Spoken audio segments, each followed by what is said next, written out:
5월, 붐비는 고민들 속에서도 초록과 다온과 분홍과 청파를 탄생시키시는 하나님의 신원하심이 우리의 심려 고민들에게도 함께하길 안녕으로 인사합니다. 5월의 시작입니다. 5월은 어린이날, 어버이날, 스승의 날 그렇게 행사가 가득하지만 사실 2026년의 중간을 등반하고 있는 시간입니다. 빠르고 서걱거리고 분주한 달입니다. 5월은 푸르구나 우리는 잘한다를 선언한 소파 방정환 선생님은 1923년 어린이날을 만들었습니다. 스스로를 소파라고 했어요. 저는 이게 무슨 뜻인가, 우리 뒤에 앉는 이 분홍색, 보라색 이 소파인가 했는데 그게 아니라요, 작은 울림이란 뜻이에요. 작은 울림을 호로한 방정환 선생님이 1923년에 어린이날을 만드셨는데 사실 그때 대한민국의 현실은 매우 암담했습니다. 여전히 일제 식민지 지배 아래 있었고 1920년대부터는 토지교육과 제도교육, 교육제도에 대한 변경을 대한민국에 본격적으로 했다고 해요. 왜 그러냐면 1919년 3월 1일에 우리나라가 독립운동 만세를 외쳤기 때문에 싹 다 뜯어 고치고 싶다라고 했기 때문입니다. 그때부터 우리나라의 시대의 언어는 민둥산, 민초 같은 언어들이 시대의 언어를 주도했고 아련하고 아프게 어린아이들부터 다 산으로 가서 교육을 받지 않고 나무를 베고 깎고 이런 노동에 투입됐습니다. 그때 방정환 선생님이 이런 언어들과 세계관에 대항하여 어린이날을 만들자고 했죠. 그 대표적인 예가 아이들을 애들이라고, 일본이 무시하는 애들이라고 표현하지 말고 어린이라고 존중어로 사용하자는 거였습니다.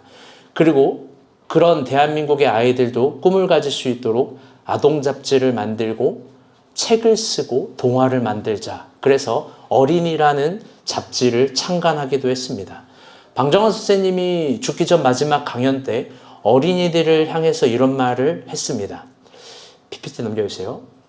이게 방정환 선생님이 먼저 한 말이에요. 한번 읽어볼까요? 방정환 선생님에게 어린이날은 단순히 맛있는 먹거리, 선물을 주는 날이 아니라 자존감을 회복시켜주는 날, 그리고 어린이들에게 꿈을 알려주는 날이었습니다. 그런 선생님의 일생을 묵상할 때 어버이날이고 어린이날인 이 겹쳐있는 시간대 어버이인 우린 어린이들에게 무엇을 주고 있는지 고민해 보게 됩니다. 또 무엇을 가르쳐야 하는지도 고민해 보게 됩니다. 이번 주 본문도 창세기였습니다. 한 주 동안 큐티 다들 어떠셨는지요? 이번 주는 유독 야곱에게 많은 일들이 있었습니다. 야곱은 자신의 원점인 베델에서 새로운 지평을 지시받습니다. 거기가 야복이라는 강가였습니다. 그 강가로 내려가서 거기서 평생 잊을 수 없는 하나의 경험을 하게 됩니다. 그건 하나님과 씨름을 한 겁니다. 하나님과 씨름을 했더니 자신이 지거나 자신이 멈춰버리거나 자신의 인생이 끝나는 것이 아니라 오히려 자신의 이름이 새롭게 바뀌는 걸 경험하게 됩니다. 그건 뭐냐면 이스라엘입니다.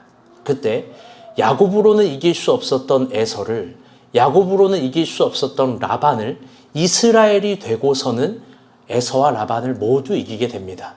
야곱은 그때부터 모든 것이 회복됩니다. 그래서 야곱은 이스라엘로서 새로운 인생을 살게 되는 거죠. 여러분, 우리도 그렇지 않습니까? 우리로서 이길 수 없는 것이 하나님의 은혜로서 하나님이 주신 특명한 이름으로서 이기는 것들이 많이 있을 겁니다. 또 그런 하루하루를 살아가는 분들이 있을 겁니다. 그런데 중요한 건 이겁니다. 그렇게 이스라엘로서 야곱은 모든 것이 회복되었는데 그러면 회복되고 나서 그가 뭘 했는지를 한번 봐야 되는 겁니다. 뭘 했는지. 그가 모든 것을 승리하고 나서는 이런 고백을 합니다. 20절입니다. 시작.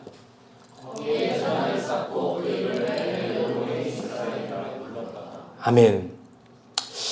야곱은 모든 것이 회복되고 나서 에서를 이기고 나서 처음 제단을 쌓는데요. 그 이름을 엘로헤 이스라엘이라고 합니다. 여러분, 이게 무슨 뜻일까요?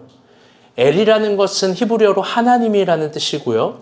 그리고 또 엘로헤이라는 뜻은 모모의 하나님이라는 거예요. 이스라엘은 우리가 아는 이스라엘입니다. 그렇다면 이것을 단순히 직역하면 하나님은 이스라엘의 하나님이다라는 뜻입니다. 그런데 오늘 본문의 이 단어는 단순히 직역으로는 알 수 없는 유의미한 의미가 담겨있는 야곱의 표현입니다. 왜 그러냐? 그래서 의역을 해야 됩니다. 왜 그러냐면 야곱은 더 이상 그의 아버지인 이삭의 하나님, 그의 할아버지인 아브라함의 하나님을 찾지 않고 그 의심이 많고 꾀가 많은 야곱이 자신의 험난한 것들을 경험하고 나서 토해내는 고백인 겁니다. 베델에서. 아니죠. 고백인 겁니다.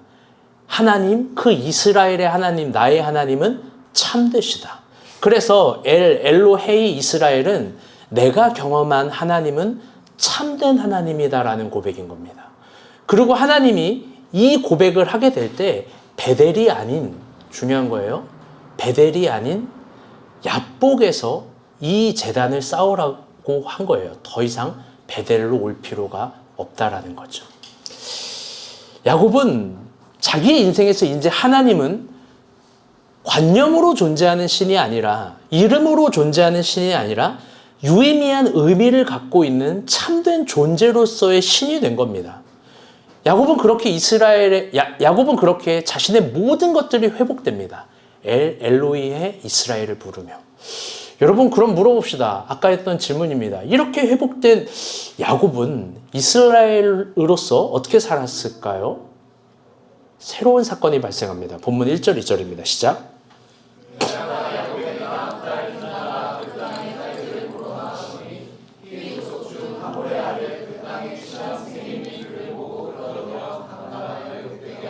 아멘. 큐티 설교라서 조금 내러티브가 필요합니다. 엘로이 헤이스 이스라엘은 에서를 이기고 마지막 33장, 창세기 33장의 고백이었고 34장이 되고 나서 우리는 18절부터 봤는데요. 34장이 되고 나서부터 새로운 사건이 이렇게 등장한 겁니다. 그건 뭐냐면 디나가 성폭행을 당한 거예요. 야곱이 딸을 낳는데 이름이 디나입니다. 10명의 형제는 다 아들인데 한 명 유일한 딸입니다. 사랑스럽지 않겠습니까? 그런데 본문 1절은 너무나 서운할 정도로 이 사실을 관심 없게 표현합니다. 그리고 본문의 이 히브리어는 제가 히브리어를 잘 얘기해 주는데 설교 시간에 표현할 수 없을 만큼 부적절하여 생략합니다. 방금 읽은 2절에 이 끌어들이다. 2절 말씀 한번 읽어볼까요? 시작.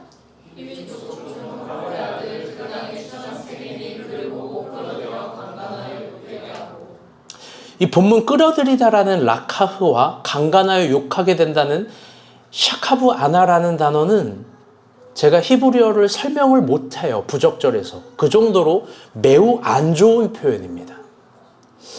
야곱은 자신의 유일한 딸 디나가 말로 표현할 수 없는 강간과 유린이 당하는 걸 알게 됐고 심지어 그 소식을 듣게 됐고 그걸 정확하게 파악하게 됐습니다. 여러분이라면 어떨까요? 자신의 유일한 딸이 저렇게 됐다라고 했을 때 아마도 슬픔과 분노, 이걸 넘어서 복수와 전쟁 같은 감정이 들 겁니다. 도덕적 판단을 하기 전에 이런 텐션이 나오는 게 상식입니다. 그렇죠? 그런데 야곱의 반응이 조금 이상해요. 5절 말씀 한번 볼게요. 시작.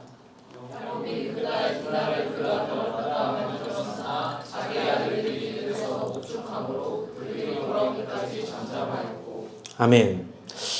야곱이 잠잠합니다. 요동하지 않습니다. 본문을 조금 더 깊게 보면 이 표현이 많이 있어요. 디나가 더럽힘을 당했다. 디나가 이런 상태에 있는데 어떤 취급을 받아도 요동은커녕 동요도 하지 않습니다. 여러분 어떻게 이럴 수 있을까요? 이 이유에 대해서 대부분의 성서학자들은 이런 이야기를 합니다. 디나가 야곱이 사랑하지 않는 아내인 레아의 딸이기 때문이다 라는 거예요.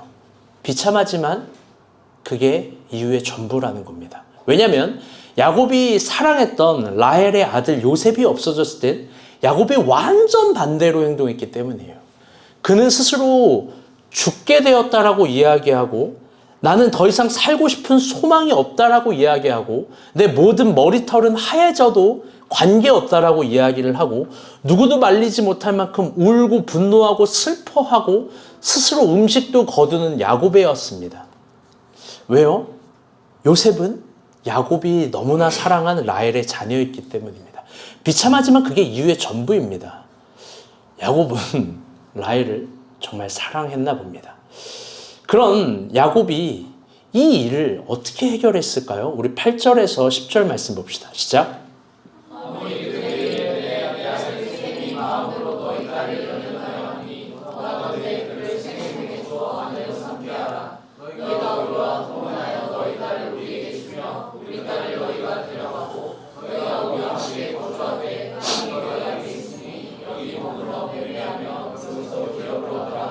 아멘. 여러분 잠깐의 얘기지만요. 꼭 본문을 미리 묵상해 오시고 설교 묵상하는 시간에 꼭 본문을 묵상해 오세요. 설교는 본문보다 위대하지 못합니다. 여러분 성경이 진짜입니다. 아멘. 네. 그래야 본문을 더 깊게 묵상해 와야 설교가 진짜 무엇을 의미하는지 오늘 이 본문이 어떤 걸 의미하는지 알 수 있기 때문입니다. 오늘 본문도 본문을 미리 묵상해 오지 않으면 제가 아무리 잘 설명해 줘도 알 수가 없기 때문이에요. 여러분 하나님 말씀 그렇게 사랑하시길 바랍니다. 방금 읽었지만 여러분 야곱은 아무것도 하지 않습니다. 이 문제를 해결하기 위해서 먼저 말을 건 것은 하몰과 세겜입니다. 그런데 그들도 참 별로입니다. 일말의 사과도 없이 강간을 한 사건, 사실 강간을 넘어선 사건인데 이걸 단순 결혼으로 행정 처리를 하자고 합니다. 그리고 이걸 정치적 의미와 외교적 의미로 확대하여 이스라엘 족속과 세겜의 족속의 딸들을 서로 교환하자고 하고요. 또 땅도 서로 교환하자고 합니다. 그게 하몰과 세겜이 갖고 있는 방법론이었던 겁니다. 두 나라를 하나로 혼합시켜 버리자. 우리가 한 나라가 되자. 여러분 표면상 얼마나 좋습니까? 두 나라가 하나가 되고 하나의 기치적 가치를 갖고 있으면 세겠죠. 강대해지겠죠. 여러분 근데 이게 그리 쉬운 문제일까요? 여러분 그리고 잘 알겠지만 야곱에게 적어도 아브라함의 하나님, 이삭의 하나님, 야곱의 하나님, 야곱이 이 하나님을 경험한 이 세계관 안에서 이건 금기된 문제입니다. 금기된 문제. 13절에서 17절 조금 길지만 중요하기 때문에 한번 보도록 하겠습니다. 시작.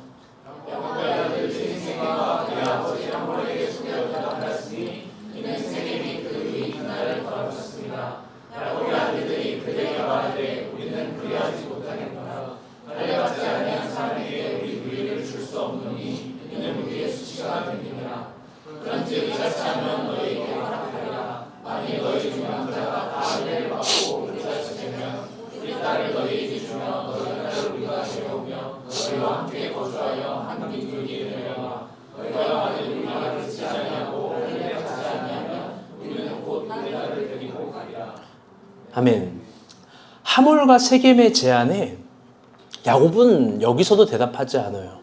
그런데 야곱의 아들들이 분노하면서 세겜이 디나를 더럽혔다고 강조합니다. 방금 읽은 이 본문 자체에서도 그 위에도 봤지만 3번을 강조하는데 또 여러 본문에서도 이걸 계속 강조해요. 왜요? 그들은 가족이니까요. 그래서 야곱의 아들들이 하몰과 세겜에게 우리는 줄 수 없다라고 이야기합니다. 그런데 한 가지 꾀를 내어서 전제 조건을 두고 그 조건으로 제안을 합니다. 그거 뭐냐면 세겜 족속이 모두 할례를 받으면 그 조건을 수락하겠다는 거예요. 여러분 왜 할례를 조건으로 내세웠을까요? 아마 세겜 족속이 파악했을 때는 야곱의 아들들은 아주 고대근동에서 한 번도 해보지 못한 의료 형태, 할례 이걸 했으니까 이게 민족적인 어떤 세레머니인가 보다. 그거 우리가 할 수 있지. 그런 걸 알았을 거고 우리가 딱히 그거를 조건으로 제시할 거니까 이건 수락이 되겠지라고 야곱의 아들들은 할례를 제시한 거예요. 그런데 사실 여기에는 어떤 꾀가 있는 거예요. 그건 뭐냐면 야곱의 아들들이 그 세겜과 하몰의 족속이 다 할례를 받아서 아파할 때 그 민족 전체를 진멸하고 살인하려고 했던 겁니다. 매우 잔인하고 매우 치밀합니다. 여러분들 성공했을까요? 이제부터 오늘 본문입니다. 24절부터 27절 봅시다. 시작.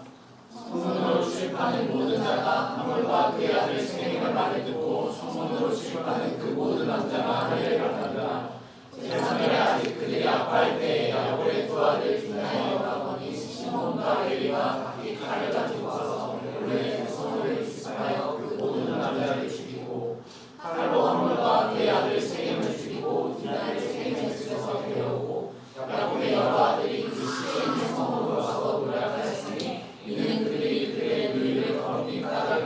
아멘.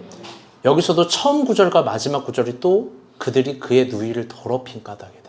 여러분, 이 정도로 치명적인 단어고 치명적인 표현이고 치명적인 악행인데요, 야곱은 침묵해요. 어쨌든 저쨌든 그들은 전쟁과 사륙과 도륙을 꾀하는 데 결론적으로 성공합니다. 단 두 명에서 시몬과 레이라는 두 아들이 한 족속을 전멸시킵니다. 그런데 여러분, 이게 어떻게 가능할까요? 자매들은 모르겠지만요, 남자들이 할례를 받으면 아픈 정도가 아니라 못 움직입니다. 못 움직여요. 웃을 줄 알았는데 아무도 안 웃네요. 다 어른이라서. 이 상상하지 못하는 구절입니다. 저는 이게 본문이 참 예리하다고 느낀 게 25절에 이런 말이 있어요. 25절만 한번 볼까요? 인간사님 파란색 글씨 한번 읽어주세요. 제3일에 아직 그들이 아파. 거기까지요. 제3일 그들이 아파할 때. 더 원문은 아파서 움직이지 못할 때. 여러분, 3일째 고통이 최고조가 되는 거예요. 치밀해요. 그래서 25절은 그걸 강조합니다. 그리고 그들이 하몰과 세겜도 죽입니다. 즉 야곱의 아들들이 그 성을 완전히 다 박살내버리는 거예요. 그리고 그 이유를 이렇게 얘기하는 거예요. 17절 빨간색 글씨, 영화 포스터처럼 그들이 우리 누이를 더럽혔기 때문이다. 마치 그거밖에 없는, 이유가 없는 것처럼 말합니다. 그런데 여러분, 저를 봐주세요. 이제 한번 물어봅시다. 여러분, 근데 이 문제를 이렇게 처리해도 되는 걸까요? 여러분, 정말 이러면 살인도 허용이 되는 건가요? 이 사건을 두고 우리 한번 서로 토론 같은 의견을 제시해 봤으면 좋겠어요. 제가 설교 시간에 아까 이 상식적인 분노라고 얘기했습니다. 왜냐하면 그들의 분노는 상식적인 거예요. 그런데 여러분, 일을 이렇게 처리하는 게 신앙의 표현인가? 여러분, 이거 좀 고민해 봐야 됩니다. 한번 질문해 보고 싶어요. 다 이렇게 살인해도 된다, 그들을. 우리 PPT 한번 넘겨주세요. OX로 제가 준비했는데 5 한번 손 들어봐요. 5. 유일한 딸, 자신의 가족 디나가 저렇게 됐잖아요. 살인해도 된다. 아니, X 손 들어봐요. 오, X는 좀 드네요. 안 든 분은 뭐죠? 괜찮아요. 여러분, X를 처리한 분들에게 물어보고 싶어요. 여러분, 그럼 어떻게 해야 돼요? 외교해야 돼요? 보상안을 얘기해야 돼요? 아니면 야곱처럼 가만히 있는 게 정답일까요? 아니면 여러분, 정작 디나 자체는 어떻게 되는 거예요? 여러분, 이 문제는 O와 X처럼 한 가지를 선택했다고 현명한 결정을 내릴 수 있는 게 아니에요. 그런데 여러분, 잘 들어봐요. 신앙의 결정들이 이런 부분들이 있어요. 막상 문제가 일어났고 문제를 처리하기 위해서 정확한 O와 X를 선택했는데, 여러분, 그것들이 한 가지 선택을 했다고 현명한 결정을 내릴 수 없는 것들이 너무 많아요. 여러분, 그래서 신앙은 신비예요. 민주주의 같은 혹은 경제적인 관점에서 OX 같은 문제가 아닙니다. 왜냐하면 여러분, 이 문제는 어떤 선택을 해도 여러 가지 문제가 파생을 할 수 있습니다. 분명 그럽니다. 그런데 중요한 건 이거예요. 사실 성경이 말하는 메시지는 O와 X와 세모와 네모와 별표 같은 답을 제시하는 것이 아니라, 진짜 중요한 건 이때까지 야곱이 아무것도 하지 않았다는 거예요. 성경은 이걸 비판하는 거예요. 1절에서부터 30절에 이르기까지 모든 사건들이 이렇게 저렇게 되고 야곱의 아들들이 한 민족을 다 도륙하고 잔인하게 살인을 하고 있는 동안에 야곱은 아무것도 하지 않았다는 걸 비판하고 있는 거예요. 성경이 말하고 주목하는 문제점은 그겁니다. 여러분, 사실 이 문제의 원인은 누가 있냐면, 이 문제의 원인도 야곱이고, 이 문제가 일어났다면 이 문제를 해결해야 되는 사람도 야곱입니다. 그러나 이스라엘이 된 야곱은, 그 개인은 너무나 한심할 정도로 무너져 있습니다. 여러분, 이게 중요한 거예요. 오늘 본문이 우리에게 주는 메시지가 정확합니다. 아주 심도 깊습니다. 은혜를 받았다고 끝이 아니에요. 여러분, 옆 사람과 인사합시다. 은혜를 받았다고 끝이 아닙니다.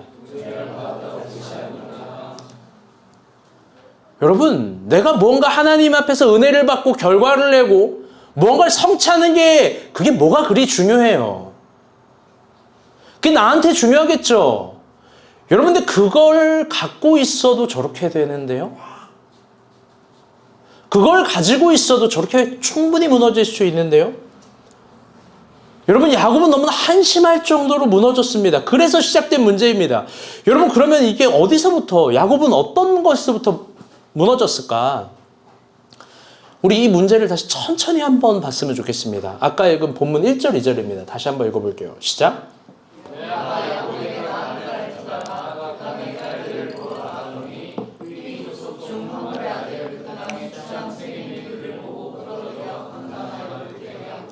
아멘. 첫 번째 야곱에게 무너진 건 아주 당연한 자녀를 향한 사랑입니다. 자녀를 향한 사랑이 무너진 거예요. 여러분은 자녀를 향한 사랑이 본능으로만 되는 것 같죠? 아니에요.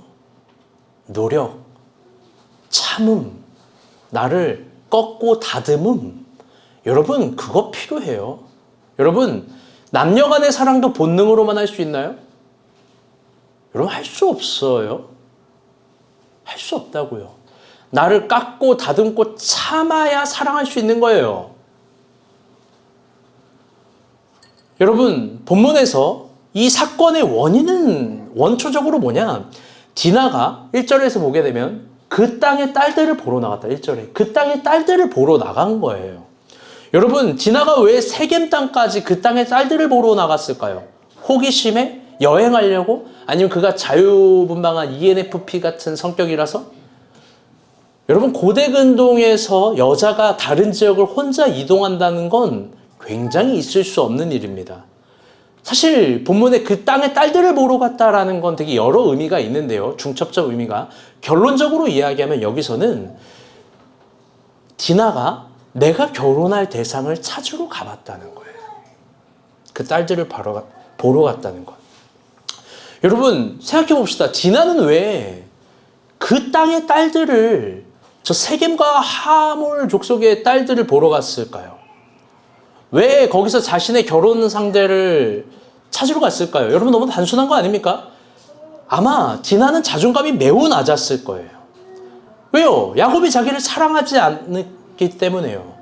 자기 아빠가 절대 사랑하지 않는 레아의 딸이기 때문에요. 아마 야곱은 지금도 상대를 안 하는데 평소엔 더 상대를 안 했겠죠. 그래서 너무나 당연한 수순으로 디나는 자기를 사랑해주는 남자를 늘 찾아다녔는지도 모릅니다. 그러다가 저 하몰 족속의 땅까지 간 거죠. 이방 지역까지. 왜냐면 미지는 아름다워 보이니까요. 우리도 다 그렇잖아요. 다 그렇지 않습니까? 민정이 어디 저기 프랑스 가면은 막 왠지 나를 사랑해줄 것 같은 백마탄 남자를 만날 것 같고, 다 미지를 보면 그래요. 윤희 그렇지 않습니까? 저기 스톡홀름 같은 데 가면은 어디 이제 금발의 머리 자매가 와가지고 나를 사랑해줄 것 같고, 내 모든 아픔들을 다 이해해줄 것 같고. 여러분, 그런 거 아니에요? 김희진 형제 어제 저기 이스라엘 가면은 전쟁 중이라서 거긴 안 되고. 예? 인간사님 맞잖아요. 어디 저기 일본 같은 데 가면은 나의 모든 말을 하이 들어주면서 스미마생 아는 일본어가 이거밖에 없네. 그러면서 나를 사랑해줄 것 같은 미지를 보게 되면 아름다울 것 같고요. 미지에는 그런 게 존재할 것 같아요. 망상인지도 모르고. 여러분, 그래서 가는 거예요. 여러분, 그래서 가는 것과 하나님이 명해서 가는 건 너무나 큰 차이가 있는 거예요. 그래서 믿음으로 가는 것과 내 망상을 쫓아 신기루를 쫓아가는 건 여러분 너무나 다른 차이가 있는 거예요. 여러분, 만약에 야곱이, 역사에 이프는 없지만 이프를 넣어서 적용해 봅시다. 만약에 야곱이 디나를 깊게 사랑해 줬다면, 그래서 그녀의 자존감이 높아졌다면, 여러분, 디나는 야곱의 딸로서 절대 세겜 땅까지 가지 않았을 거예요. 절대 이방 지역 그 위험한 곳까지 남편 찾으러 가지 않았을 거예요. 너무나 비참해요. 묵상할수록 남편을 찾으러 갔대요. 아무도 자기의 아픔을 봐주지 않은 거예요. 자기의 외로움, 자기의 낮은 자존감. 여러분, 두 번째 무너진 게 있습니다. 야곱이 자녀에 대한 사랑이 없으니 자녀 교육도 무너진 겁니다. 이건 너무나 자연스러운 붕괴의 수순입니다. 만약 야곱이 디나에게 이방 민족과 결혼한 것은 절대 금지야. 야곱이 디나에게 그걸 여러분 제대로 가르쳤다면 어땠을까요? 디나는 애당초 저런 가능성조차 품지 않았을 겁니다. 애당초. 그러나 디나는 기준이 없는 사람처럼 금기된 자유를 탐합니다. 그리고 결론은 아주 비참하고 끔찍한 상처를 얻는 거예요. 사실 미지는 아름다움이 아니라 공포고 위험한 거죠. 여러분, 이 모든 게 다 야곱 탓입니다. 이 모든 게 다 야곱 탓이에요. 디나 탓이 아니라 야곱 탓이라고요. 성경은 그걸 강조해요. 야곱의 10 아들들도 마찬가지입니다. 그들은 아버지에게 아무것도 배운 게 없습니다. 실력도 신앙도 배운 게 없습니다. 그래서 하나님께 승부를 보는, 하나님 앞에 승부를 보는 신앙을 모릅니다. 그런 세계관을 몰라요. 문제가 있을 때 자신의 힘으로 복수를 하려고 하고 살인을 하려고 합니다. 복수를 살인으로 선택하는 거, 여러분 OX로 문제로 얘기를 하면 일단은 매우 잘못된 방법입니다.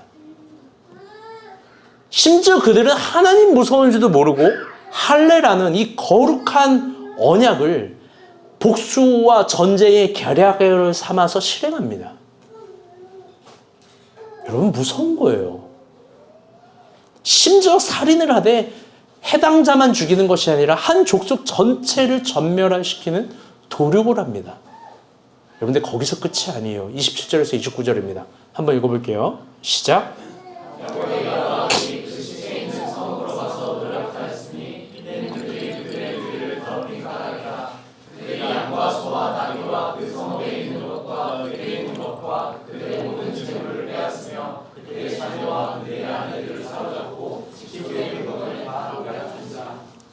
아멘.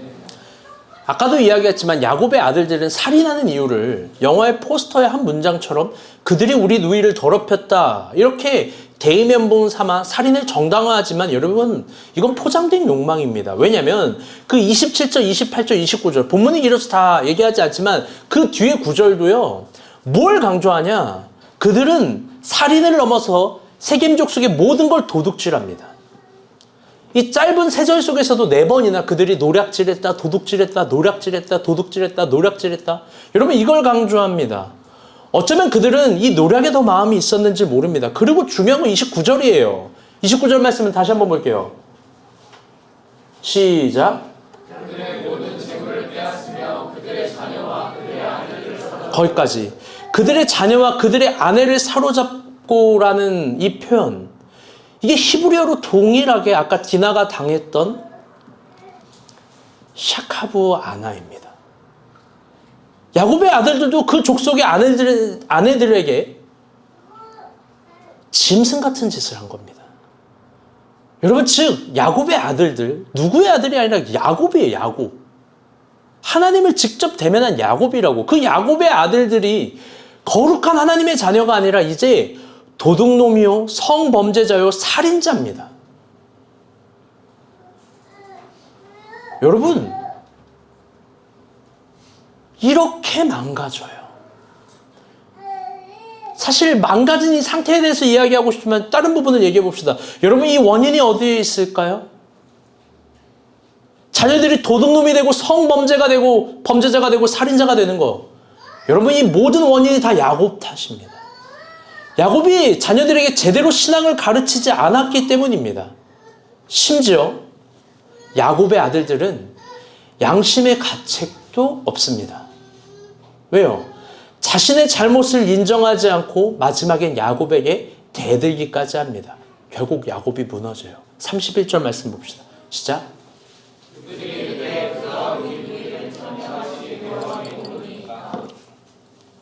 그렇게 야곱이 무너져요. 아들들도 야곱을 두려워하지 않아요. 사랑하는 여러분, 오늘은 가정주일입니다. 어린이날과 어버이날이 겹쳐있는 주일이죠. 저 개인적으로 이런 가정주일에 디나가 강간을 당하는 본문으로 설교를 준비하는 게 너무 힘들었습니다. 오랜만에 하나님 이거 실수하시는 거 아닌가라는 감정이 조금 들었어요. 이거 하나님 어떡하죠? 하나님 이거 어떡합니까? 그런데 하나님이 놀라워요. 본문을 깊게 연구하고 묵상할수록 오늘 본문으로 아주 정확하게 우리가 본 교회 여러분 전체에게 필요한 말씀을 주십니다. 여러분 항상 강조하지만 우리가 본 교회 아이들은 부모만의 아이들이 아니라 우리들의 아이들입니다. 아멘? 우리 아이들이 잘못되면 다 목사님 탓이고 고은비 간사 탓이고 윤용식 목자 탓이에요. 항상 그걸 강조해요. 우리 아이들이 어려움이 있을 때 제일 먼저 누가 옆에 있을지 여러분 보라고 했어요. 아마 교회가 제일 옆에 있을 거고 목사님이 제일 옆에 있을 거예요. 다 우리 아이들이라서 여러분 이 본문 말씀은 다 우리에게 충분히 적용이 됩니다. 여러분 오늘 본문으로 가정주일에 우리에게 정확하게 두 가지, 세 가지를 적용해 보고 싶어요. 첫 번째는 뭐냐면요. 여러분 우리의 자녀를 성서적 방법으로 사랑하는 노력을 해야 됩니다. 우리가 아이들을 사랑한다는 의미가 뭘까요? 여러분 아이들이 원하는 걸 사주면 그 아이들을 사랑하는 걸까요? 여러분 아이들이 원하는 게 수백 수천 가지입니다. 바보 같은 아빠들은 바보 같은 엄마들은 막 그런 걸 돈으로 다 사주려고 하겠죠. 물론 그것도 사랑이겠어요. 필요한 사랑이죠. 그래야 사랑을 느끼니까. 여러분 그런데 진짜 성서의 요구대로 하는 사랑의 방식은 다시 따라볼게요. 아이의 자존감을 높여주는 거다. 여러분 자존감을 높여주는 게 사랑의 방법이에요. 여러분 그러면 어떻게 자존감을 높여줄 수 있을까요? 야 너는 하나님의 딸이야. 너는 하나님이 지은 사람이야. 하나님이 너를 사랑하셔. 여러분 이런 걸로 자존감이 높아질 수 있겠지만 여러분 이런 걸로만 가능할까요? 여러분 자존감이 높아지려면요 대화밖에 없어요. 대화. 여러분 대화라는 건 단순히 선포로 넌 하나님의 딸이야. 넌 진짜 하나님이 창조하셨어 정도가 아니라 진짜 중요한 걸 그 아이의 고민까지 내려가서 대화해주고 고민해주고 설득해주고 성경의 메시지까지 깨닫게 해주는 거예요. 그 아이의 자리에 들어가는 대화가 필요한 거예요.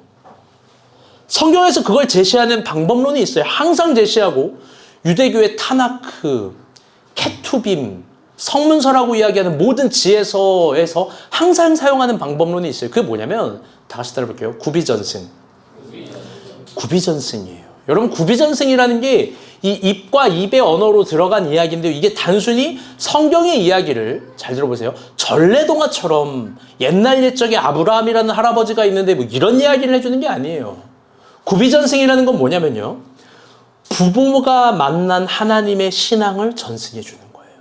부모가 만난 하나님을 이해시켜 주는 거예요. 부모가 가진 신앙이 뭔지를 알려주는 거예요. 여러분 그래서 중요한 게 있어요. 부모가 그리고 우리가 본 교회 여러분들이 하나님에 대한 경험이 없으면 할 수 없는 대화예요. 여러분 그게 황금보다 더 가치 있을걸요? 여러분 잠언을 믿는다면 그게 황금보다 훨씬 더 가치 있는 겁니다. 아멘? 여러분 그런데 우리는 아이들에게 말이 안 통한다는 이유로 대화보다는 화를 냅니다. PPT 넘겨주세요. 여러분 이 두 단어는요 어감이 비슷하지만 아주 많이 다른 힘을 가지고 있습니다. 대화의 힘과 화의 힘은 너무나 달라요. 여러분 대화를 화를 대화로 풀어가지 않았으면 좋겠습니다. 아멘?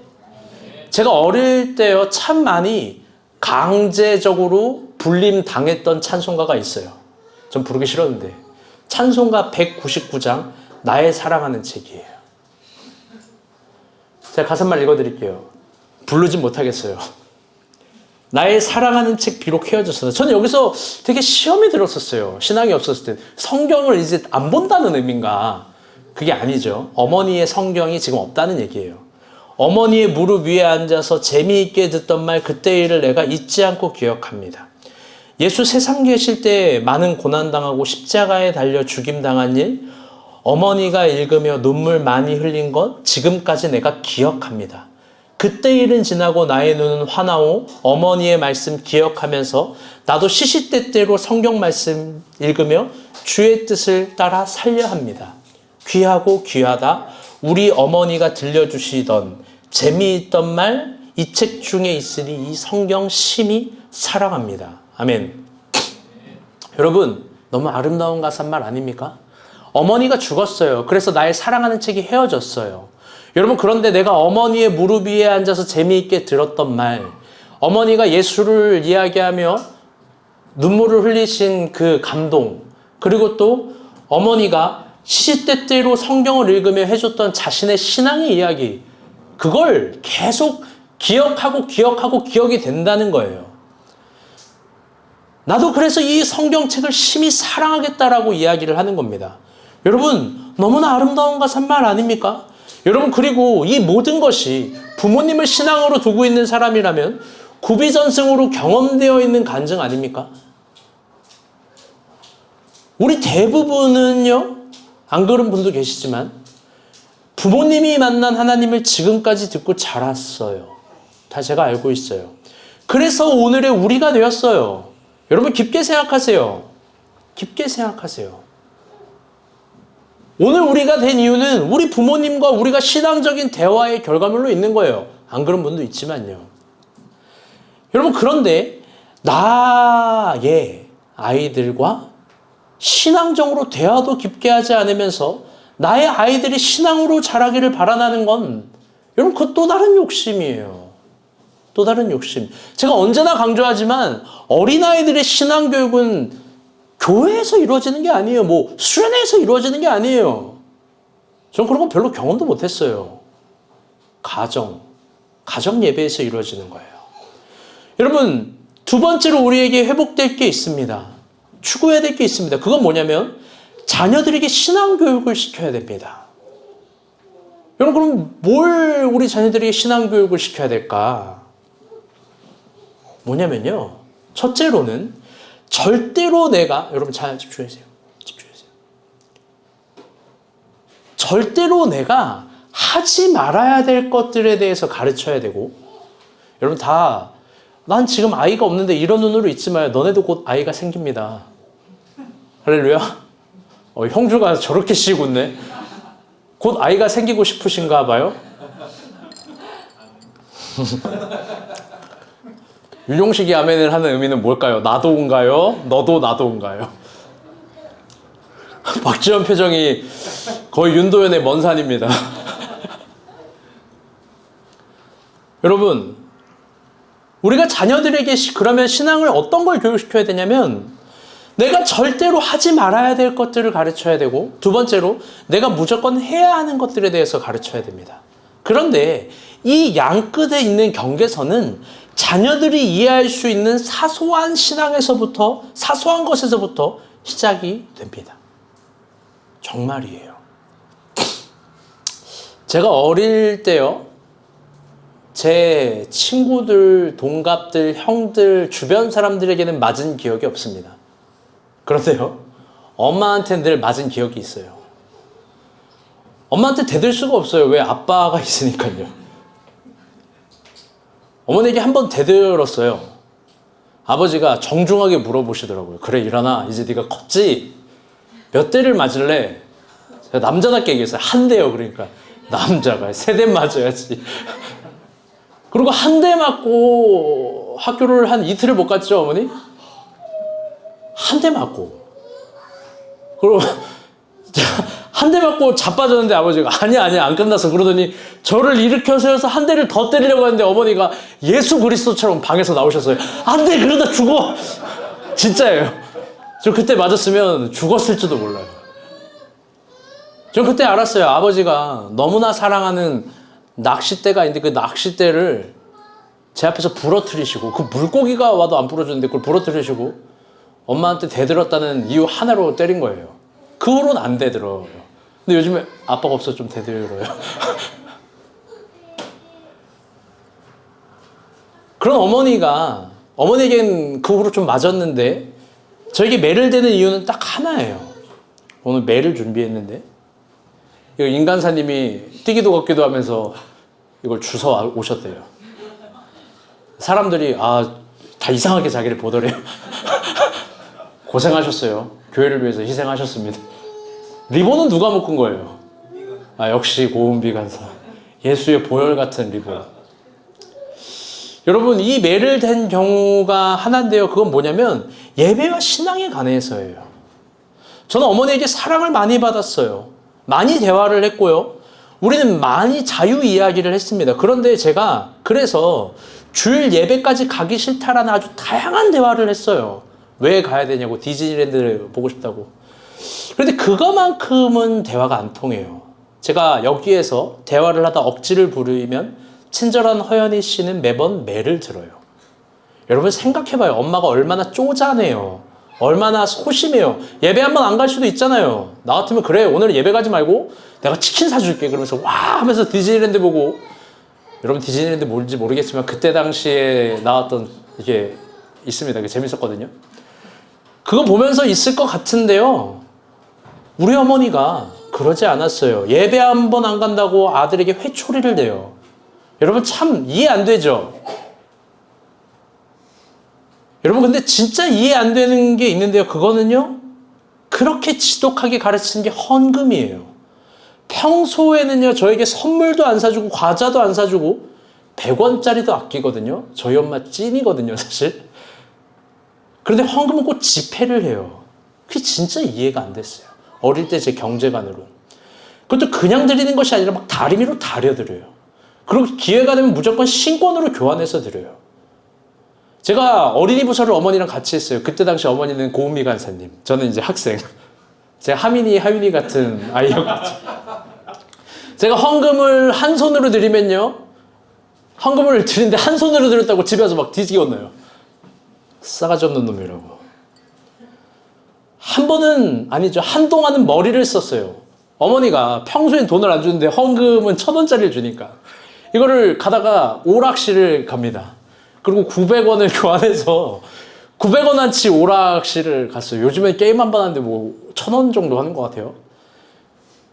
100원짜리로 9판 얼마나 재밌었겠습니까? 그리고 교회에서는 100원을 헌금했어요. 여러분 그때 신나게 놀았어요. 한동안 계속 그랬어요. 여러분 걸렸을까요? 안 걸렸을까요? 여러분 우리가 하나님을 속이는 게 이 정도예요. 이 정도밖에 안 된다고요. 우리가 머리를 써봤자. 여러분 걸렸어요. 제가 그날은 기억해요. 정말 생생하게 기억해요. 회초리로 저를 두들겨 패시면서 어머니가 막 울어요. 내가 도둑놈을 키웠다고. 그리고 절대 무슨 상황에서도 밥을 주시는 분이 밥 먹을 자격도 없다고 밥도 안 줘요. 헌금을 하면 꼭 지금처럼 제 이름을 써요. 제가 어릴 때 그게 얼마나 싫었는지 몰라요. 제가 무슨 팔려가는 것도 아니고. 그런데 이제 와서 보니까 그게 어머니가 할 수 있는 신앙교육의 전부였어요. 그걸 깨닫고 눈물 나요.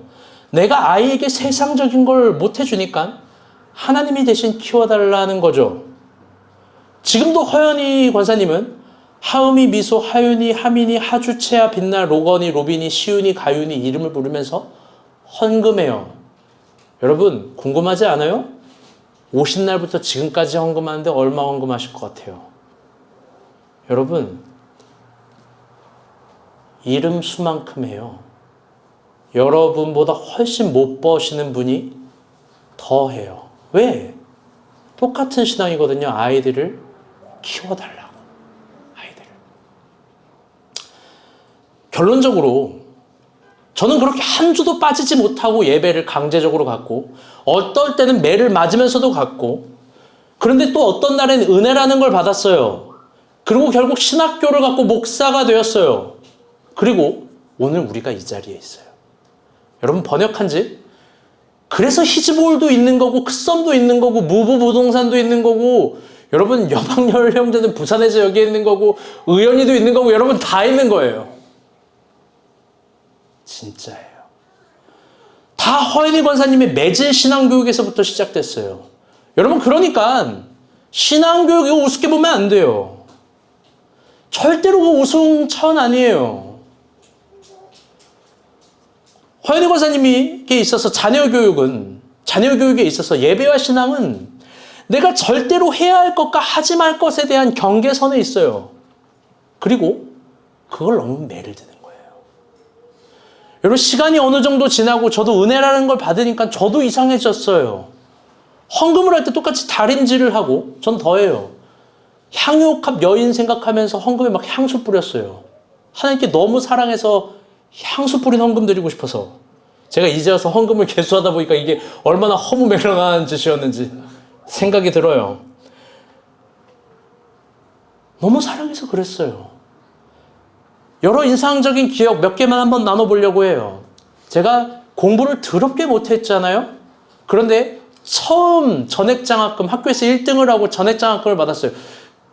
의원님 기쁠까요? 안 기쁠까요? 기쁘죠. 엄청 기쁘죠. 여러분, 그런데 어떻게 했냐면 전액장학금을 받고 그 학급에서, 대학교에서 가장 형편이 어려운 친구에게 그 장학금만큼 돈을 줬어요. 정말이에요. 여러분, 제가 4년 동안요, 정장 한 벌로 버텼는데 다른 사람은 정장 한 40벌 사줬을걸요? 제가 학교 다닐 때 자동차가 없었어요.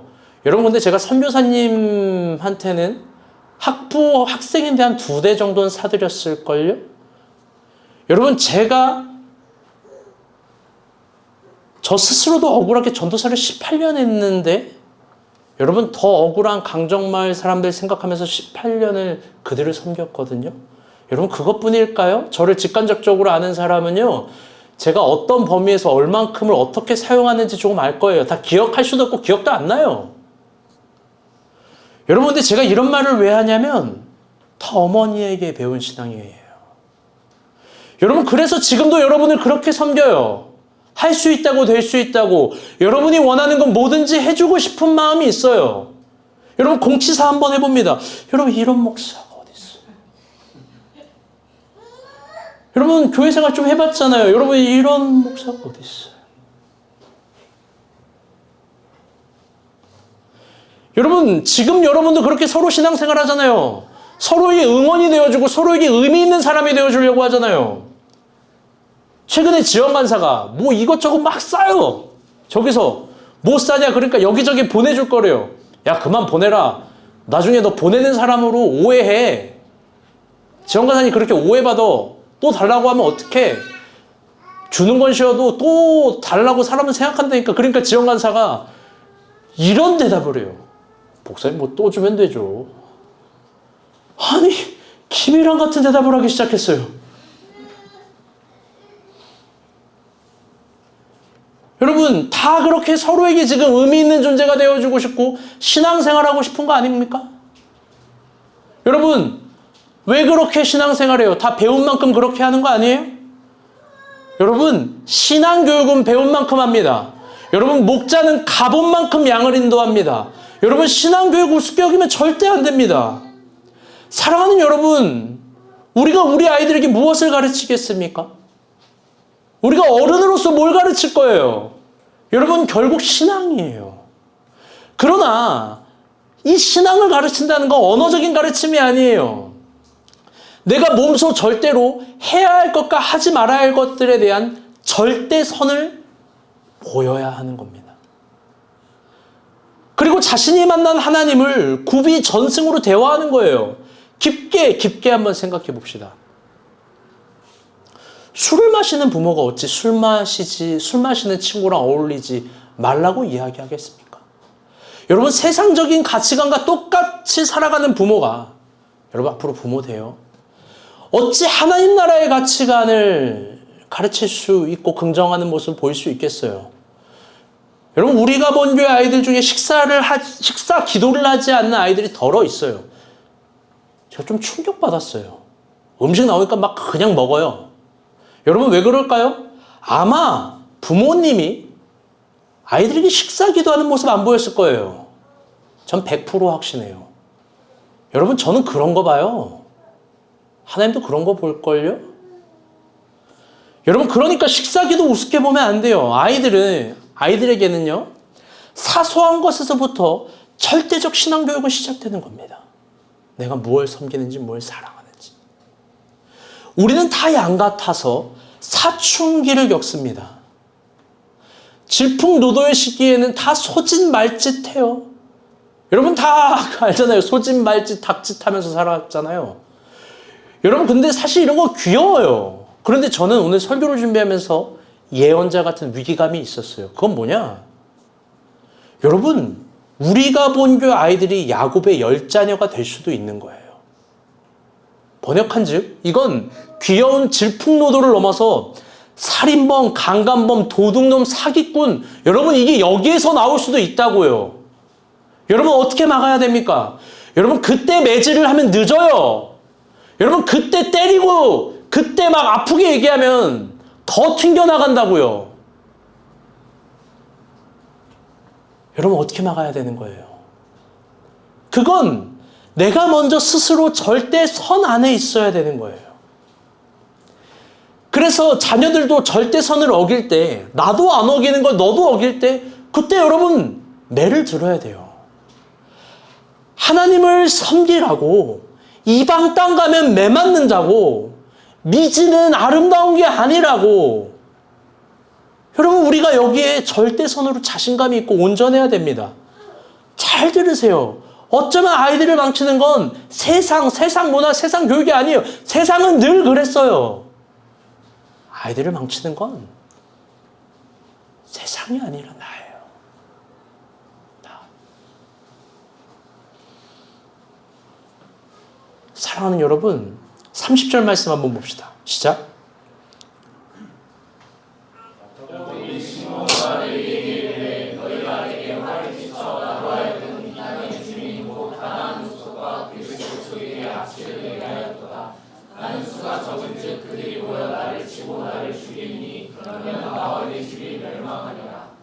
아멘.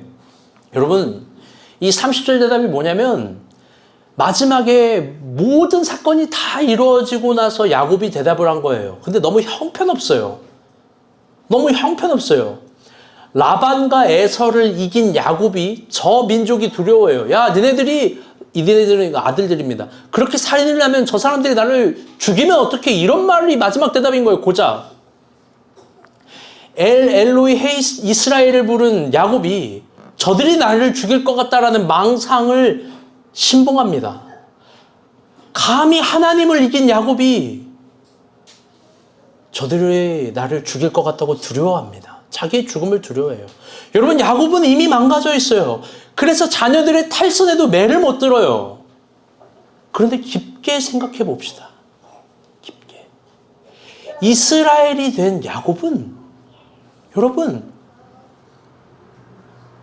도대체 왜, 못됨시, 어떤 지점 때문에 이스라엘이 된 야곱은 망가졌을까? 결국 그가 망가진 이유는 하나예요. 그건 더 이상 하나님을 따르지 않기 때문이에요. 여러분, 그렇게 오늘 본문에는 상당히 중요한 메시지가 있습니다. 다시 따라볼게요. 과거와 오늘은 다르다. 여러분, 과거와 오늘은 신앙 안에 적용이 안 돼요. 과거에 야곱에서 이스라엘이 된 사람이라도 그가 오늘 하나님을 따라가지 않고 하나님께 불순종하면 여러분 저렇게 망가지는 거예요. 여러분, 그게 오늘 본문에서 제시해 주는 거예요. 하나님을 이기면 뭐예요? 여러분, 이스라엘이 되면 뭐예요? 기적을 경험하면 뭐예요? 오늘 하나님을 안 따라가면 그냥 이 정도밖에 안 되는 사람인데. 그런데 다들 이렇게 생각해요. 다들 불순종해도 나는 안 망가진다라고 생각합니다. 나는 안 변질된다라고 생각합니다. 내 신앙은 건강하다라고 생각해요. 심지어 내가 교회와 목사님에게 도움이 된다라고 생각해요. 여러분 다 그렇게 생각할걸요? 여러분, 근데 그게 망상이라면요. 여러분, 그게 가룟 유다가 가진 망상이었어요. 여러분, 마태복음 26장 21절에 23절 말씀 봅시다. 시작.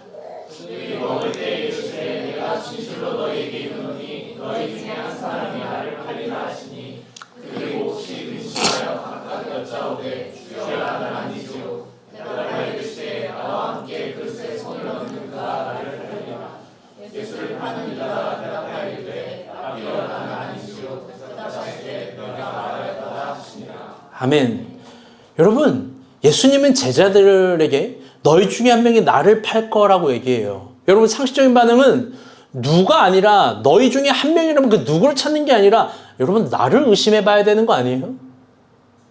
그리고 내가 그런 계획을 갖고 있는 걸 예수님이 안다면 여러분 회개하고 실토해야 되는 거 아니에요? 여러분 죄송해요. 이런 비유가 적절하진 않지만 적용이 좋아서 한번 해볼게요. 여러분 이 중에서 한 명이 위암이 걸릴 겁니다. 그러면 여러분 그게 내가 될 수 있다라고 나라고 생각해야 되는 거 아닙니까? 여러분 너라고 생각하겠습니까? 예수님이 이 중에서 한 명이 나를 팔 거라고 얘기하면 내 계획을 이미 알고 있다라는 거잖아요. 여러분들 가룟 유다가 뭐라고 이야기하는지 알아요? 나는 아니죠. 여러분 12제자가 뭐라고 얘기하는지 알아요? 다 나는 아니죠. 이미 다 예수님을 팔 걸 계획하고 로마 사람들이랑 군호를 짜고 어떻게 팔지도 다 계획을 가지고 있으면서도 예수님 앞에서는 나는 아니죠. 나는 아니죠. 나는 아니죠. 여러분 이게 인간이에요. 다들 자기는 아닐 거라고 생각하는 사람. 여러분 다 이렇게 생각하는 거예요. 다 이렇게 생각하고 있을 거예요. 나는 신앙이 좋다. 나는 아닐 거다. 나는 타락하지 않고 있는 중이다. 사랑하는 여러분, 오늘 본문을 빗대어 너무 사랑하는 여러분에게 피를 토하는 심정으로 이야기합니다. 여러분이 문제예요, 여러분이. 여러분, 내가 문제예요, 내가. 여러분, 내가 변질됐고 내가 타락했을 거예요. 여러분, 진정 그 모습 안 보입니까? 여러분, 교회로 적용하면 교회와 목사님을 제일 힘들게 할 사람이 여러분일걸요? 나일걸요? 교회와 목사님을 제일 이용해 먹으려고 하는 사람이 나일걸요? 목사님께 혼나면 받은 사랑과 은혜는 기억하지 못하고 가룟 유다처럼 내가 저 팔아버려야지 김일환 목사. 뭐 제일 먼저 웃는 놈. 그런 생각을 했나 봐. 값이 많이 안 나왔습니다. 뭐라고? 목사님을 팔아먹을 생각하고 여러분 그게 너희 중에 하나야 그러면 저 사람이 그러겠지 저 사람이 그러겠지 여러분 그게 아니라 나를 봐야 되는 거야 나를. 목사님께 책망받고 혼나고 매질을 당하면 야곱의 10 아들처럼 대들 준비를 하는 사람 여러분 그게 나예요.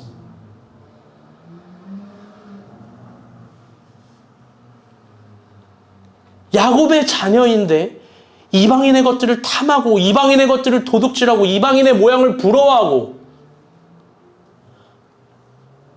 자기가 지금 망가지고 있어요. 자기가 지금 변질되고 있어요.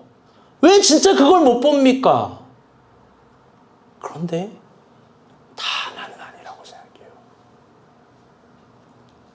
늘 자기 마음대로 하면서 하나님을 따라가고 있다고 착각하는 사람이 나예요. 피를 토하는 마음으로 너무나 사랑하는 우리 여러분에게 가정주일에 말해요. 저는 요즘 여러분이 그래 보여요. 여러분 결국 야곱이 이럴 때 어떻게 했는지 알아요? 35장 1절부터 4절입니다. 다 같이 한번 읽어볼게요. 시작.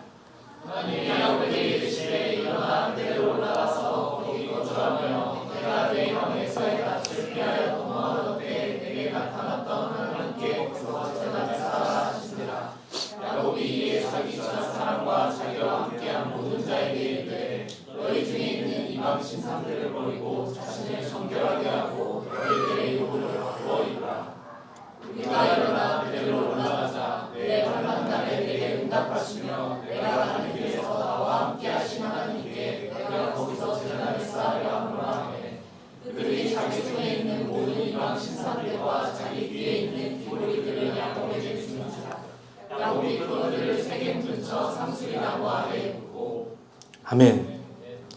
여러분, 야곱이 이걸 어떻게 해결하냐? 또 베델로 올라가요. 여러분, 그의 원점으로 갔는데 이번에 3번째예요. 여러분, 근데 이제 멋져 보이지 않아요. 거기 가서 모든 걸 다 잃어버린 후에 권위도 잃어버리고 자녀도 잃어버리고 모두 다 잃어버린 후에 자녀들에게 매질을 해요. 그래서 이방 신상과 이방 의복, 이방 반지, 귀고리 다 뺏어 가지고 오라고 해요. 그거 안 주면 이제 내가 너네 쫓아내버리겠다라고 얘기합니다. 매를 댈 때 자녀들이 뭘 섬기고 있는지가 나오는 거예요. 그 이방 신상, 이방 귀걸이, 이방 목걸이에요. 그리고 그걸 버립니다. 그리고 나서 문제가 해결이 돼요. 야곱이 3번째 베델로 가는데 3번째 그는 다 잃어버리고 가는 거예요. 멋있어 보이지가 않아요, 이번엔. 엘 엘로이 해 이스라엘을 이야기할 땐 이제 여기 오지 말라는 거예요. 그런데 결국 또 베델로 갑니다. 사랑하는 여러분, 그래서 저는 여러분에게 매를 댈 거예요. 여러분이 잘못하고 있으면 지금처럼 매를 댈 것처럼 매를 댈 거예요. 새로 오신 분도 오해하실까봐 좀 놀라신 것 같은데, 제가 이런 매로 야 앉아봐 무릎 꿇어 이러면서 때리는 게 아니라, 아닙니다. 오해하지 마세요. 그 막 PD 수첩 이런 데 신고하시면 안 돼요. 매 때리는 목사 막 이러면서. 아니 여러분, 진지하게 들으세요. 매를 댈 거예요. 제가 한때 그런 마음이 있었어요. 좋은 목사, 물론 지금도 좋은 목사이고 싶고 더 여러분에게 좋은 목사가 되고 싶어서 노력을 해요. 착한 목사 좋죠. 좋고 착한 거 싫어하는 사람이 어디 있겠어요. 여러분, 그런데 좋고 착한 걸로 가르칠 수 없는 게 너무 많아요. 좋고 착한 걸로. 제가 최근에 어떤 책을 보다가 그 책의 메시지에 이런 말이 던졌고, 이 메시지를 보면서 가슴이 찢어졌어요. 당신에게 있어서 아버지가 죽었다는 건 이 세상에서 진짜 내가 더 성장하고 더 좋은 사람이 되기를 응원하는 유일한 한 사람이 죽었다는 거랑 똑같다. 여러분, 제가 제 체면 처리하려면요, 이렇게 안 할 거예요. 여러분, 사랑하니까, 여러분이 잘 돼야 되니까, 저의 신앙에 있어서 절대선에 있어서 이게 맞거나 틀리면 여러분에게 매를 댈 거예요. 저는 신앙교육 우습게 여기지 않으니까요. 여러분, 신앙은 배운 만큼 성장합니다. 목자는 가본 만큼 인도합니다. 그러니 가끔씩 때리는 저의 매에 서운해하지 마세요. 이제 저는 분명한 기준도 세울 거예요. 그 기준이라는 매가 아플 수도 있습니다. 그런데 그게 엘 헤로이 이스라엘이 되는 길이에요. 여러분, 베델이라는 원점 가면 거기 이미 다 잃어버린 거예요. 여러분, 그렇게 일어나지 마요. 다 잃어버리고 나서 하나님 찾지 마요. 하나님이 야곱에게 진짜 원한 건 엘로헤 이스라엘을 쌓으라고 한 지점이에요. 사랑하는 여러분, 가정의 주일, 여러분에게 귀한 메시지를 던집니다. 여러분, 사랑합니다. 아멘. 말씀의 결론을 맺겠습니다.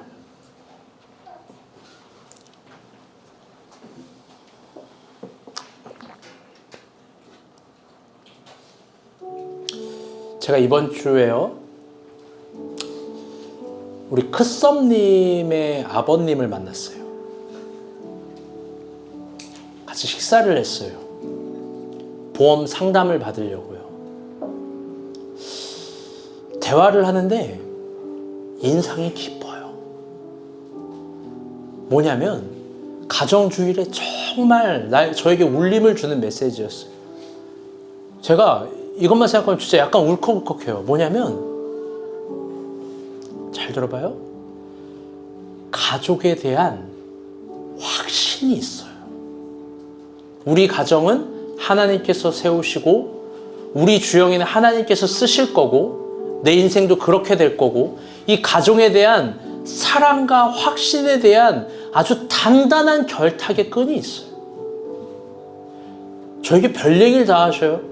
결혼하기 전에 아프리카를 가셨대요. 그런 얘기를 왜 나한테 하는지 모르겠어요. 자기 아프리카 선교사였대요. 뭐 좋습니다. 훌륭해요. 그러면서 우리 가정이 어떻게 이루어졌는지, 자기가 본인의 아내인 유유미 권사님을 어떻게 만나는지를 막 야곱의 내러티브처럼 저에게 이야기하는 거예요. 제가 이 보험 물어보려고 하는데 이걸 왜 듣고 있지? 근데 여러분 막 들었어요. 근데 중요한 건 이거예요. 여러분 중요한 거 아닙니까? 잘 들어봐요. 우리 가정은 하나님이 세우셨다는 거예요. 제가 이걸 보면서 선명하게 오늘 가정주일에 적용했어요. 그렇지. 하나님이 세우는 거지. 우리도 이런 가정 만들어줘야지. 여러분 사실 불안하지 않겠습니까? 딸이 서울에서 혼자 외지 생활을 합니다. 여러분 또 이런저런 것들로 새로운 시도를 하고 옛날에 못하기도 했습니다. 여러분 여러 가지 것들이 불안하고 불편하고 뭐 이런 요소들도 많이 있지 않겠습니까? 가정을 세워나가는데 그런데 웃고 흔들림이 없어요. 우리 가정은 하나님이 세우신다. 여러분 봐봐요. 제가 그때 깨달은 게 있고 진짜 적용할 말씀이 있어요. 그걸 아빠가 해야 멋있어요. 엄마가 하는 게 아니라 다들 엄마의 고백이 이거예요. 우리 남편 집에서 그 TV나 보고 주일 교회 가기 싫고 맨날 뭐 하고 싫어하고. 여러분 아빠가 해야 멋있는 거예요. 우리 가정은 하나님이 세웠습니다. 앞으로도 하나님이 세울 겁니다. 그래서 제가 받은 영감이 있어요. 여러분 설교 결론이에요. 이런 가정이 돼야 됩니다. 딱 황여령제가 가서 누굴 만나든 우리 가정은 하나님이 세웠습니다. 제가 말씀 따라 부산에서부터 신길동까지 올라 우리 가정은 하나님이 세웠습니다. 딱 이성민이 얘기하는 거죠. 내가 베델에서 올라왔다. 우리 가정 하나님이 세우는 거야 이렇게. 이성민이 해야 멋있는 거고 이상현이 해야 멋있는 거고 윤용식이 해야 멋있는 거예요. 그래서 세 가지 결론을 내릴 텐데요. 잘 들어봐요.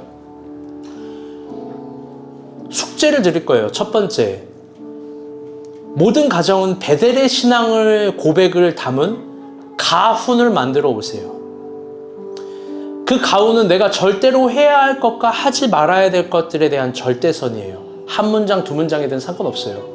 사실 가훈이라는 게 매우 아름다운 가풍인데 현대 사회에서는 그런 기준이 사라져요. 그 의미가 없다라고 생각해요. 여러분 근데 그거를 다 준비해 오시고 제가 액자로 만들어 드릴 거예요. 가정주일 선물로 드릴게요. 그런데 자녀가 없는 집 말고 자녀가 있는 가정만요. 먼저 한번 해보도록 하죠. 제가 예시를 갖고 왔어요. 이런 거예요. 죄지면 죽는다. 여러분 이 정도가 절대선이죠. 3번은 용서한다. 주일은 하나님께. 베델에서도 망하면 답이 없다. 좀 부드러운 거 있어요. 은혜를 기억하며 사랑을 흘려보내는 집. 사실 이거는 챗 GPT가 있어요. 하늘의 소망으로 오늘을 살아가는 가족 챗 GPT가 있어요. 막 우리가 본 교회가 보고 있다 등등. 여러분 이런 걸 쓰는 거예요. 제가 이거를 주영의 아버님이랑 대화를 하면서 영감을 얻었어요. 정말이에요. 여러분 가훈을 써오세요. 두 번째는 뭐냐, 앞으로 이거 자녀가 있는 가정 꼭 써오세요. 만들어 보세요. 우리 집 가훈 제가 액자로 만들어 드릴 거예요. 그리고 앞으로 어린이 예배가 끝나면 고은비 간사가 있어야 되는데 딱 2, 3분간 가족의 아버지가 아이의 머리에 손을 얹고, 아버지가 없으면 어머니가, 저는 못 해주죠. 어머니가 머리에 손을 얹고, 그리고 아버지가 자녀의 머리에 손을 얹고, 여러분 이 가훈으로 축복 기도해주고 자녀들을 축복 기도해주는 축도의 시간을 가질 거예요. 여러분 이것도 사실 되게 아름답고 좋은 전통이에요. 여러분 그래야 부담감 느끼지 않겠습니까? 내가 이렇게 개차반으로 사는데 아들한테만 이런 찔림도 당해봐야 되는 거예요. 앞으로 고은비 간사는 어린이 예배 마지막에 그런 걸 설정해 줬으면 좋겠어요. 아버지가 자녀의 머리에 안수 기도를 해줍니다.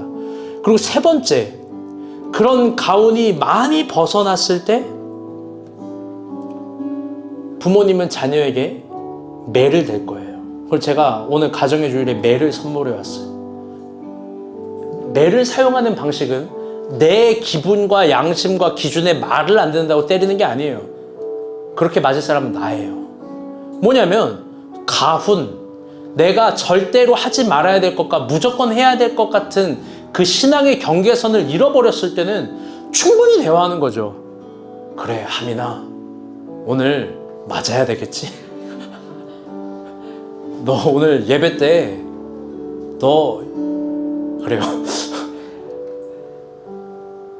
그러면서 서로 충분히 내가 왜 맞는지를 알려주고 맞을 거면 몇 대 맞을 건지도 아이에게 설정해주면서 인격적으로 가르치는 거예요. 그런데 여러분 때린다고 풀스윙으로 때리지 마요, 제발. 저로 좋게요. 교훈이 돼야지 상처가 되면 안 됩니다. 아멘? 여러분, 허연희 권사님에게 저는 이런 신앙을 배웠어요. 그래서 오늘 우리가 있는 거예요. 여러분, 설교에서 또 다른 결론이 있어요. 이거 뭐냐면요, 허연희 권사님 이번 주에 힘이 났대요. 그래서 우리가 본 교회 전 교인에게 깍두기를 담아왔어요. 여러분, 제가 이런 거 교육받고 자랐어요. 여러분이 오늘 다 이렇게 된 거 이런 교육받은 거 아니에요? 여러분, 깍두기 맛있게 드시길 바랍니다. 허연희 권사님 위해서 기도해 주세요. 아멘. 사랑하는 여러분, 이 셋째 가훈이 벗어날 때 부모가 자녀에게 매를 댄다는 거, 여기에 정말 좋은 가치가 태어나길 바랍니다. 아멘. 야곱의 열아들들 없습니다. 우리 디나같이 사랑 못 받는 자녀도 없습니다. 다 우리가 사랑해 줍시다. 아멘. 기도합시다.